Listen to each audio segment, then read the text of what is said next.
বহুত কষ্ট কৰা ফলটো আজি পালোঁ কষ্টৰ ফল সদায় মিঠা হয় পুৰা হাউচফুল খালী নাই মানুহ চাই ইমান হেপী মই বহুত খুচি হ'লোঁ আজি মই জিকিলোঁ আৰু মই ভাবিছিলোঁ মই হাৰি যাম নেকি মই কৰিব নোৱাৰিম নেকি কামটো এনেকৈ ভাবিছিলোঁ আল্টিমেটলি মই সাকসেস হ'লোঁ हेलो लोगोफोर खुलुमबाय दिनैनि बे गोदान भिडिअ'आव फिन नोंथांमोनखौ खनसे बरायहरनाय जाहैबाय लोगोफोर आं दा नैबे साहा बागान गेजेराव दङ नै लाल माटिनि साहा बागान होनो बेखौ माने आङो दा आलायारन सिनेमाखौ नायनो थांगासिनो दं बे आलायारन सिनेमाया 37 इयार्स सिगां माने जेब्ला आं जोनोम जादोंमोन बै समाव बै बोसोराव माने रिलिज जादोंमोन जाहैबाय जोंना आइया आंखौ बिखुङाव बानानै बे सिनेमाखौ नायदोंमोननो दा बे आंनि ग्रेट मोनसे अपरचुनिटी ना माने चान्स बियो आं दा न'आव दंफैयो सुट्टियाव दा चान्सबो मोनबाय ओंखायनो आं दा नायनो थांगासिनो दं आरो दा माने टिकेटआथ' 1000 फेसबुकफ्राव शेयार खालामनानै होदोंमोन हगारनानै नाथाय दा 800 थाखायाव माबादों होदों बेखौ ओमफ्राय खायफा खायफा बिदिनो होनलायलायदों कि बलिउड हलिउडफोरनिफ्रायबो बांसिन दामाव जों गरिब मानसिफ्रा बोरै नायनो हागोन मागोन होननानै दा फार्स्ट श' जाय प्रिमियार श' देखायनाय बेयावल' बेसे दामनि ओमफ्राय बेनि उनाव गोबां जायगायाव बुकिं खालामखानाय दं जाहैबाय दा बेयाव नोंसोरो माने 150 200 250 बेफोरबायदि दामजोंबो नुनो हागोन आरो ओमफ्राय नैबे क'क्राझारावनो डिटि अफिस खाथियाव देखायनाया बेवहाय माने 250 थाखानि टिकेटआव सानै मानसि नायनो हायो आरो माने मोनसे टिकेटजोंनो सानै मानसि नायनो हायो बिदिबो दं दा बांद्राय बारा नङा दा आं नायनोसै बिनि उनाव आरो नायखांनायनि उनाव माखासे भिडिअसखौबो आं नोंसिनो खोन्थानोसै आरो भिडिअखौ मोजां मोनोब्ला चेनेलखौ साबस्क्राइब खालामबानो जाबाय लोगोफोर हला फुल जाजोब्बाय जिरायजोब्बायानो अलमस्ट फुल जाथारसै फुरा हाउसफुल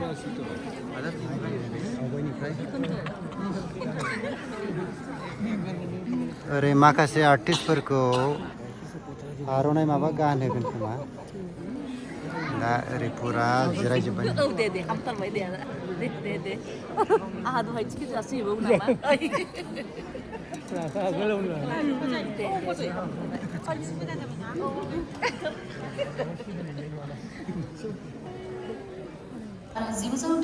मायथाइयाव राजाद कामाल बान्था देरहानो हानाय आरो बर'नि गिबिसिन सावथुन आलायारननि गिबिसिन फिन दिन्थिफुंफिननायाव नोंथांमोनखौ बरायनानै लानाय जाबाय। I would like to invite Mr. Louis Basumatari, son of late Ramesar Brahma, the chief producer of the film Alayaron, to come over the stage.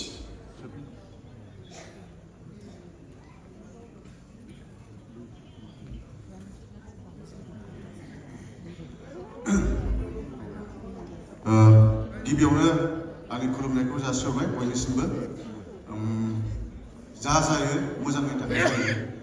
बेखौ नोंथांमोनाबो मिथिगौ माने जों सब समय पजिटिभ थिंकिंखौ साननानै लायोबा सोब खामानियानो जाफुंनो हायो दा ओंखायनो जोङो 37 इयार्स गोमानानै थादोंमोन जोंनि आलायारन सावथुना जे बुस्थुखौ जोंनि एक्टर एक्ट्रेसफोर आरो प्रडिउसारफोर जाखिनि पार्टनार्सफोर बाहाय दंफैयो दाइसआव जिरायनानै दं नोंथांमोना बहुतानो सोंबाय थादोंमोन जे आलायारन सावथुना मा जानानै थांखो दा गेजेराव आरो जों मोनसे निउसखौ खोनानो मोनबावदोंमोन जे गभर्नमेन्टआ बा बिटिसि गभर्नमेन्टआ बेखौ लानानै फैदोंमोन होननानै आरो बे मारै गोमानानै थाखो आरो मानि जाहोनाव मा जाहोननि थाखाय बेखौ देखायनो हायाखै बेखौ एसेबाबो मिथिनो लुबैयो नोंथांमोना मानो होनबा निउस मिडियाफ्रावबो एसेबाबो सोरबा सासे नङा सासे सुबुङा जोंखौ एसेबाबो बुंनाय जादों बा एसेबाबो नारसोमनाय जादों जे गभर्नमेन्ट लाबोनाय सिनेमाखौ मानो फ्रियाव देखायनो हाया होननानै दा दिनै आङो मोनसे ट्रुथ बा फैक्ट बुस्थुखौ आं खोन्थानो लुबैदों नोंथांमोननिसिम बाहाय नुजाफैनो हानाय आंनि बिदा बिब' फंबायफोर आंनि आइ आफा आदै आयं फंबाय बिनानावफोर गासैखौबो आङो बाहाय नुजाफैनो हानायखौ आं क्लेरिफाइ होनो लुबैदों जोङो जाखिनि बिटिसि गभर्नमेन्टआ लाबोदोंमोन बेखौ जों मोननो हायाखै बेखौहाय एक्चुअलि बिसोरो आर्काइभनि थाखायसो लाबोदोंमोन जाखिनि गावसोर सावथुनखौ जाखिनि गावसोर प्रिजार्भेसननि थाखायसो लाबोनाय जादों बेखौ दा प्रिजार्भेसननि लाबोनाय बुस्थुखौ पाब्लिकनो देखायनो हाया प्लास बेखौ गभर्नमेन्टआ जोंजों जाखिनि मोनसे कमिटि दादोंमोन बे कमिटिजों जों रायलायबाय थादों बारे बारेनो जोंनो हगारनानै होदो जों देखायनोसै पाब्लिकनो होननानै ओमफ्राय खिन्थु कयेकथा खोथाया गोरोबलायैनि सायाव दा मोनसे साबसिन परिबेसाव जानानै फैनो हाबाय दा बेनि आसल हेफाजाब होगिरियानो जोंनि आरो मिस्टार जोंदाव बड'सा जाखिनि आवार्ड विनिं डाइरेक्टर बिथांनि हेफाजाबावनो जों बे सिनेमाखौ लानानै फैदों आरो जोंनि जाखिनि दा पार्टनार्सफोर दङ 10 जन थाइसे थाइनैबाबो खांनानै हरलायलायदों जोङो बेखौ मुम्बाइ आरो पुनेयाव नेशनेल आर्काइभ्सआव थांनानै रिस्केनिं खालामनानै डिजिटेलाइज फर्मेटआव खालामनानै अडिअ'खौ एसेबाबो एडिटिं खालामनानै जों बे सावथुनखौ मुम्बाइनिफ्राय लानानै फैनो हादों दा बे लाबोनानै हानायनि बोरा खिन्थु नोंसोर बयबो नोंथांमोना जोंनो होबोबाय थादों आं बेखौ मिथिगौ गोसोआवबो दं आंनाव दा ओंखायनो दिनैनि बे हाबाफारिखौ लानाया मेन उद्देश्यआनो जाहैबाय 37 years सोरबा सोरबाथ' सिनेमाखौनो नुवाखैदां एक्टर एक्ट्रेसफ्राबो नुवाखैदां दाख्लैहाय आङो मादैखौ इनभाइटेसन हैदोंमोन मादैया अबाय दंथाय हांमाया मादैया मोनसे बिराद माने मोनसे सारप्राइजिं खोथा खोन्थादों आरोना सोमोनांथाव खोथा गाव जेब्ला शुटिं जोबो शुटिं जाफुनाय समावनो बिथाङा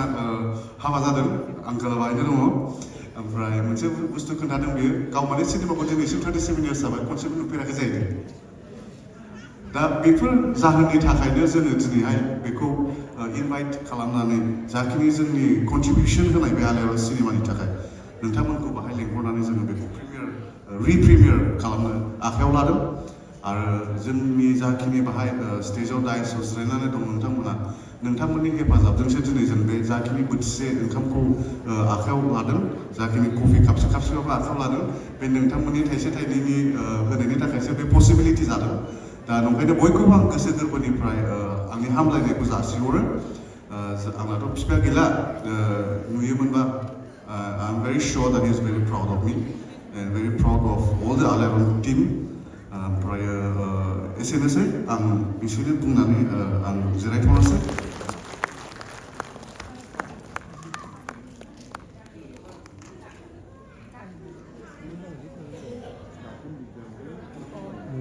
गाखोनो हायो नैथियाव दङ मुस्रिमा कैलियानि बसुमतारी आलायारन सावथुननि दिहुनगिरि बिथांखौ गांसे आर'नाइ आरो बाख्नाय बिलाइजों मान बावनो थाखाय आरो गुरैयै खावलायहरनाय थाबाय बिथांखौ जौस्रां फारसे आवगायबोनो थाखाय गुरैयै खावलायहरनाय थाबाय मुस्रिमा कैलियानि Basumatary Now, I would like to call Mrs. Kalyani Basumatari to come over the stage to felicitate with the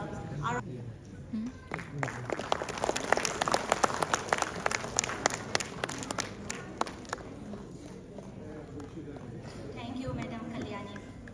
Basumatari. साफ्रोमखौबो जौस्रां फारसे आवगायबोनो थाखाय आखाइ गुरैयै खावलायहरनाय थाबाय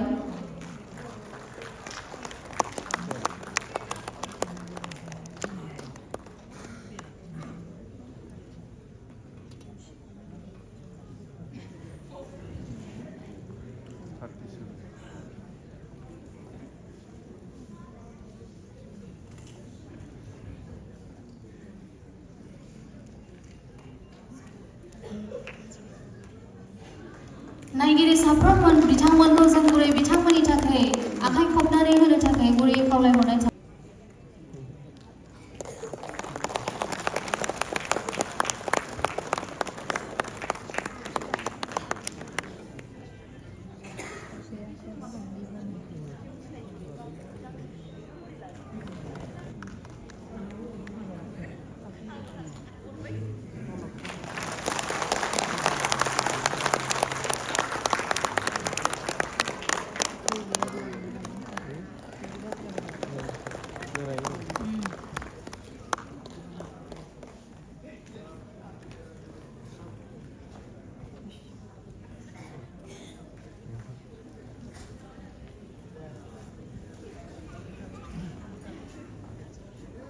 ओमफ्राय आदैखौ आं जास्ट रिक्वेस्ट खालामो आदै मिस्टार गोम्बर अननानै जास्ट सुंद' बिबुंथि लाखिनो थाखाय इट्स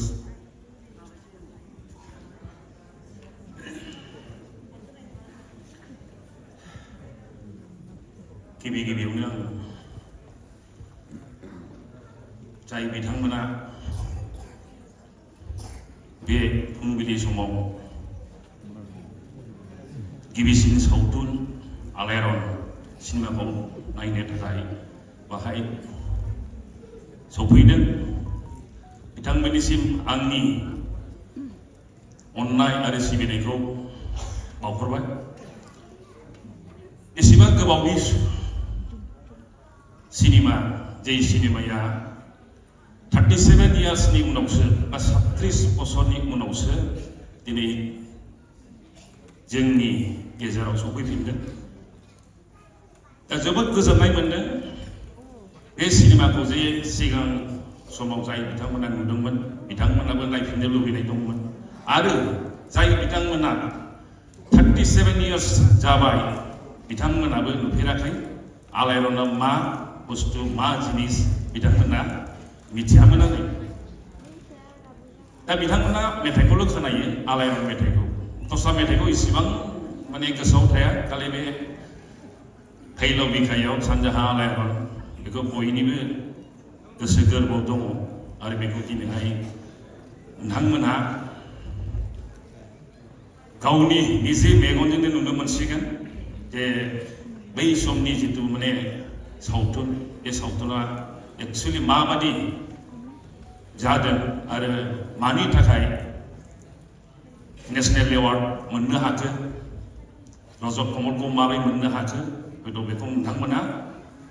नायनायनि उनाव मोनदांनो हागोन। आं बारा गोबाव बुंला जायखिजाया नोंथांमोना नायदो दा नायनानै माबादि मोनो बिनि कमेन्टखौ उनफ्राव हयथ' मिथिसिगोन दाथ' नोंथांमोना नुवाखै हिसाबै दाथ' जेबो बुंनो हानाय नंला नोंथांमोना नायनायनि उनाव बेखौ कमेन्टफोरखौ नोंथांमोना उनावहाय होलायदो बेखौनो आं बुंनानै नोंथांमोननो आंनि आरोबाव खुलुमनाय आरो सिबिनायखौ बावहरनानै आं आंनि सुंद' बिबुंथिखौ एसेयावनो फोजोबबाय।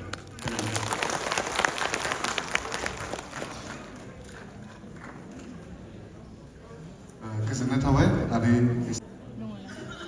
I would like to request Mrs. Onjali Bodosa to felicitate her with a beautiful aronai and a certificate of appreciation. Please come on stage.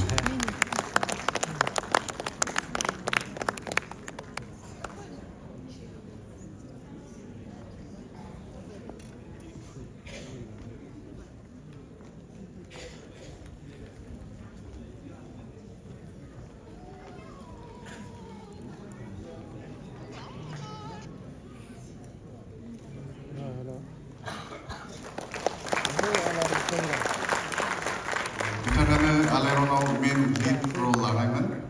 रहिला ब्रह्म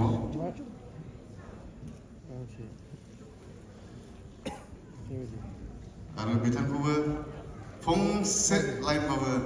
बिबुंथि लाखिनो थाखाय खावलायो आरो मानो होनबा 37 इयार्स जालांबाय बिथाङा सिनेमाखौ नुफेराखै दिनै एक्सपिरियेन्सआ माबोरै मोनखो गावनि गथ' गथाय बेहाय फैदोंबा एसे खोनासंथोंसै।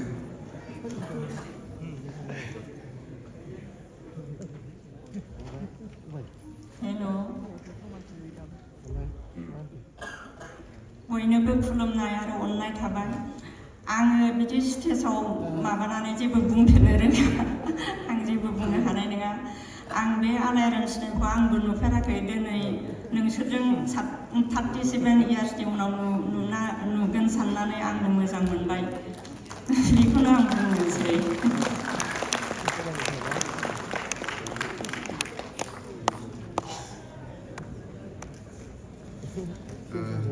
गोजोननाय थाबाय मादैनिसिम रहिला ब्रह्मनिसिम आरो दायो आरो मोनसे दंबावोना बे हायना जाय सिनेमाखौ नायखांबाय बिसोर मिथिगौ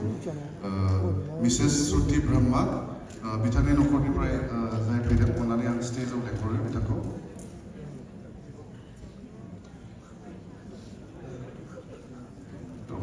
आदै दंफैयो बिथाङा स्टेजाव फैदो बिथांखौबो आङो गांसे आर'नाइ आरो सार्टिफिकेट अफ एप्रिसिएसनजों मान बावनो थाखाय खावलायो।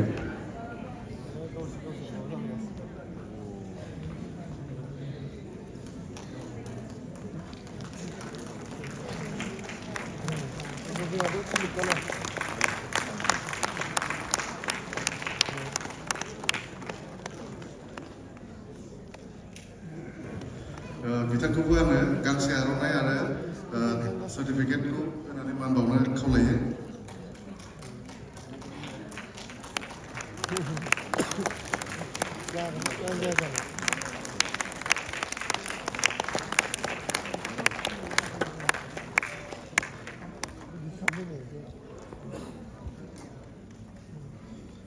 नुजाफैनाय बाबा आरो आइमोन, आं बोरायनायखाय बयखौबो बाबा आरो आइमोन होननाय जाबाय। गाज्रि दामोन आंनि अननाय सिबिनायखौ हरनानै आलायारन फिल्मनि आं सासे एंगु दामसा मोनबारु माहाजोन फाट खालायनाय गणेश ब्रह्म। दा आलायारन फिल्मनि जेनाखि हिस्टरि, बे हिस्टरिफ्रा जोबोद गोलाव। दा जोंहा प्रमद बर'आ दि दिल्लीनिफ्राय बे जिनिसखौ लाबोफिनदों, जोंनि बर' समाजाव देखायनो नाजादों, जोबोद गाहाम। आं जोबोद धन्यबाद होयो बिथांखौ। बिथाङा जिउ लावथों आरो बर' हारिनि मोजां खामानि मावनो थाखाय इसोरा आशीर्बाद होथों। आं बेखौनो बुंनानै आंनि सुंद' बिबुंथिखौ आं बहायनो इन्दिरा नार्जारि, माधु नार्जारि,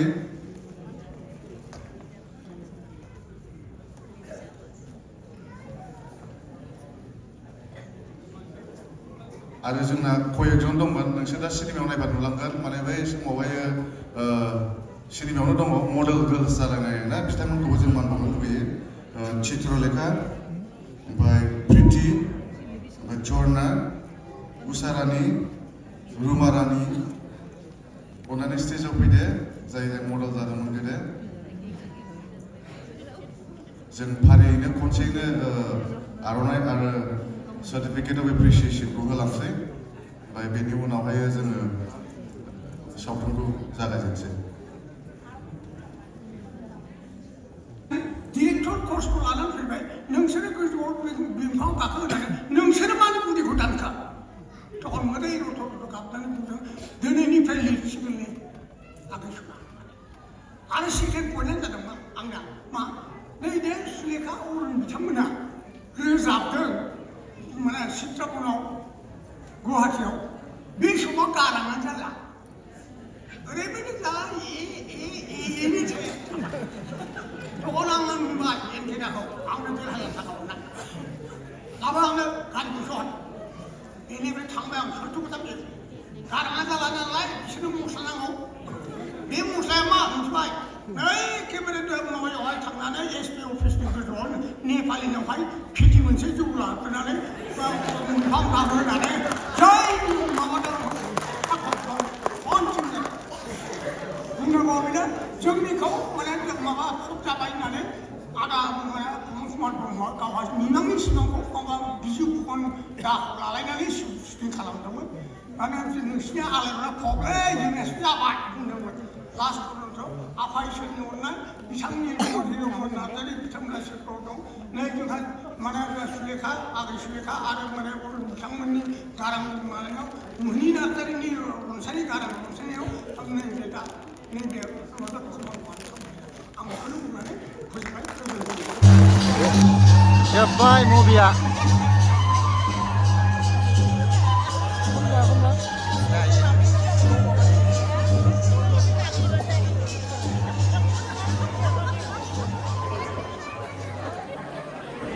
बेयो मोनसे जोंनि थाखाय गोजोनथाव। बे फिल्मनि थाखायनो जोंदाव बड'सानि दैदेननायाव आरो बिथांनिनो केमेरामेन हिसाबै रल लानायाव जोबोरैनो साक्सेसफुल होननानै आं दिनै आरोबाव मोनदांदों।